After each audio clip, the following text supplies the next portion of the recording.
जी, इस तरह के आरोप मुख्यमंत्री ने क्यों लगाए? देखिए, ये एक सियासी आरोप है और ये वोट बैंक का एक अपना अपना सबका तरीका है साधने का। लेकिन इस देश में जिसको जब जब मौका मिला सबने लूटा है, किसी ने कम किसी ने ज़्यादा। ये बात अलग है कि कुछ चीज़ें अतीत में दफन रह जाती हैं और इतिहास में भी बहुत सारी चीज़ें तोड़ मरोड़ कर रखी गई हैं। लेकिन ये सच्चाई है कि भारत जिसे सोने की चिड़िया लिखा और उस सोने की चिड़िया को मुगलों ने, अंग्रेजों ने बारी बारी लूटा। वैसे कांग्रेस लूटी इसकी नहीं, ये बात देखिए थोड़ा से, चूंकि कांग्रेस तो राजनीतिक दल है यूपी का और यूपी में समाजवादी पार्टी है। ये सब लूटेंगे तो यही तो रखेंगे। मुगल और अंग्रेज लूटे तो बाहर ले गए। लेकिन इतनी लुटाई के बाद भी भारत आज भी अखंड और अक्षुण्ण बना हुआ है।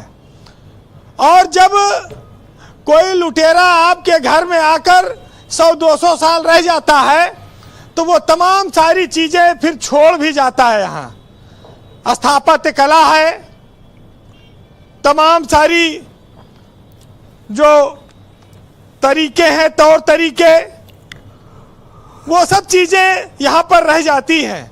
चाहे उसमें खान पान हो, परंपराएं हो, तमाम चीजें रह जाती। वही सब चीजें आज भी आपको देखने को मिलेंगी, अंग्रेजों की भी और मुगलों की भी। अब उनका तिरस्कार हो या उनका उपयोग हो, यह सरकारों पर निर्भर करता है जो अलग अलग समय पर रहती हैं। लेकिन यह सत्य है कि तैमूर जंग जैसे, लंग जैसे लुटेरे, औरंगजेब जैसे कत्ल करने वाले, बाबर जैसे आक्रांता, गजनवी गोरी जैसे लोग यहाँ पर आते रहे, लूटते रहे और जाते रहे। भारत को अंग्रेजों ने भी खूब लूटा, हीरा जवाहरात, सोना चांदी, तमाम सारी चीजें लूट कर ले गए, इस देश को कंगाल करते रहे। लेकिन हर बार भारत नए रूप में खड़ा हुआ और आज़ादी के बाद भारत को नवयुग जो शुरू हुआ उसमें तमाम सारे बांध बनाए गए, तमाम सारे उद्योग लगाए गए जो भारत की पहचान बने। तो तमाम झंझावतों और लूटपाट के बावजूद भी ये देश खड़ा हुआ और निरंतर आगे बढ़ रहा है। ये जरूर है कि हमें अतीत पर पीछे मुड़कर इतिहास पर देखना चाहिए कि जिन लोगों ने हमारे साथ नाइंसाफी की थी उनके साथ कैसा व्यवहार करना है।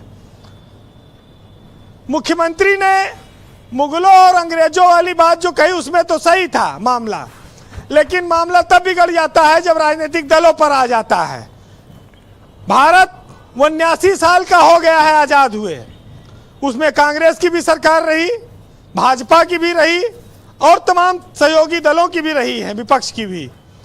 तो हमारे देश के नेता ब्रजेश जी लुटेरे नहीं थे, लेकिन ये जरूर है कि स्विस बैंक में रुपया कुछ लोग जमा किए और वो स्विस बैंक वाला रुपया आज तक वो जो काला धन था उसका पता नहीं चल पाया। ये आज़ादी के बाद कांड किया लोगों ने, इस कांड को उजागर होना चाहिए तो पता लगे कि किसका कितना धन वहां पर रखा है। वैसे पहले असली लुटेरे रहे, बाद में सियासी लुटेरे आए, तभी तो स्विस बैंक में धन बढ़ा, नहीं तो कहाँ जाता इतना।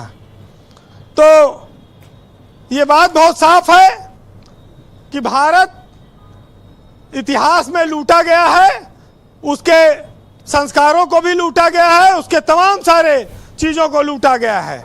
लेकिन इससे ये कहीं नहीं साबित होता कि कोई राजनीतिक दल कोई उसमें शामिल। देखिए, जब नेता भाषण देते हैं ब्रजेश जी, तो कई बार जिस दल के लिए बोलते हैं उस दल में पहले हुए रहे हुए नेता तमाम तो उनके मंचे पर रहते हैं।